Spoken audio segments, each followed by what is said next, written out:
সম্পদ প্রয়োগ করে রাষ্ট্রীয় কোষাগারে নিয়ে আসতে হবে। তৃতীয় দাবি, যে সমস্ত দুর্নীতিবাজ বিভিন্নভাবে পলায়ন করেছেন তাদেরকে যে কোনো মূল্যে তাদেরকে উদ্ধার করে বাংলাদেশের মাটির মধ্যে নিয়ে এসে আইনের আওতায় নিয়ে আসতে হবে।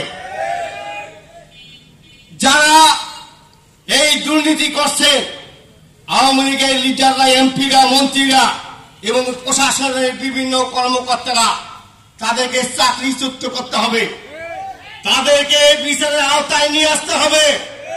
আমরা জানি বাংলাদেশের বিভিন্ন প্রশাসন, আওয়ামী লীগের দলীয় লিডার, এমপি, মন্ত্রীরা, তাদের বাড়িতে হাজার হাজার লক্ষ লক্ষ কোটি টাকা আছে। তারা বিভিন্ন জায়গায় এই টাকা গোপন করে রাখছে। আমরা অন্তর্বর্তী সরকারের কাছে দাবি জানাবো, অনেক বিলম্বে তাদের টাকাগুলো উদ্ধার করে রাষ্ট্রীয় কোষাগারে নিয়ে আসতে হবে। আমাদের দাবির মধ্যে বলা হয়েছে, এই বর্তমান 18 নির্বাচন কমিশনের পদত্যাগ করাইতে হবে, পদত্যাগ করে ঠেলে সাজাইতে হবে এবং যারা ভোট চোর করে ইউনিয়ন পরিষদ থেকে জাতীয় নির্বাচনে যারা নির্বাচিত হয়েছে তাদেরকে নির্বাচনে অযোগ্য ঘোষণা করতে হবে। তারা যেন পরবর্তীতে কোন নির্বাচনে অংশগ্রহণ করতে না পারে। কি ঠিক কিনা?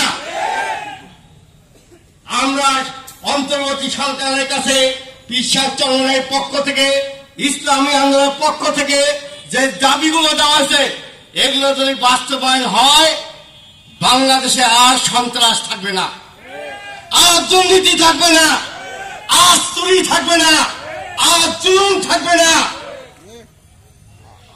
কি ঠিক কিনা?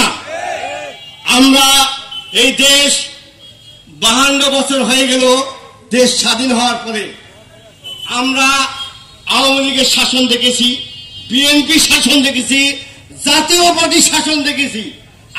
আমরা কি পেয়েছি? চুরি পাইছি। আমরা কি পাইছি? দুর্নীতি পাইছি। আমরা কি পাইছি? সন্ত্রাস পাইছি। আমরা কি দেখতে পেয়েছি? দলীয়করণ হয়েছে। কি ঠিক কিনা? এই অবস্থা যদি পরিবর্তন করতে চায় কোন সচেতন মানুষ, এই সমস্ত দুর্নীতিবাজ, চোর, সন্ত্রাসীকে সমর্থন করতে পারে না।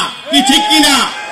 আমাদেরকে শপথ নিতে হবে, যেই ব্যক্তির চরিত্রের মধ্যে চুরি নাই, দুর্নীতি নাই, সন্ত্রাস নাই, এই ব্যক্তিকে আমাদেরকে গ্রহণ করতে হবে। উনি হল পীর সাহেব চরমনাই। কি ঠিক কিনা? আপনারা জানেন, এই ভারতের আগ্রাসনের কারণে, পানির কারণে আজকে বাংলাদেশে 12 থেকে 13টা জেলা প্লাবিত হয়েছে। হাজার হাজার মানুষ মারা গেছে। কি ঠিক কিনা? বাড়িঘর তলিয়ে গেছে, সম্পদ নষ্ট হয়ে যাচ্ছে।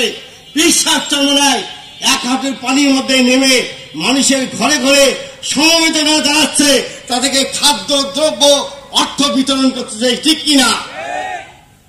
আর অথচ দেখেন, যারা সন্ত্রাস, দুর্নীতিবাজ, তারা যাদের চরিত্রের মধ্যে উত্তম চরিত্র আছে, যিনি চুরি করে না, দুর্নীতি করে না, সন্ত্রাস করে, শান্তি চাই, আখেরাতে মুক্তি চাই, সন্ত্রাস বন্ধ করতে চাই, দুর্নীতি বন্ধ করতে চাই, সাম্য প্রতিষ্ঠা করতে চাই, মানবিক মর্যাদা প্রতিষ্ঠা করতে চাই, সমাজে সামাজিক ন্যায় বিচার প্রতিষ্ঠা করতে চাই। আগামী দিনে এই ভ্রষ্টদেরকে প্রত্যাখ্যান করে পীর সাহেব চরমনাইয়ের নেতৃত্বে আগামী জাতীয় নির্বাচনে হাত পাকার প্রার্থীকে ভোটের মাধ্যমে নির্বাচিত করে এই জাতীয় সংসদে যদি আপনারা পাঠাইতে পারেন, তাহলে বাংলাদেশের সন্ত্রাস দূর করা যাবে।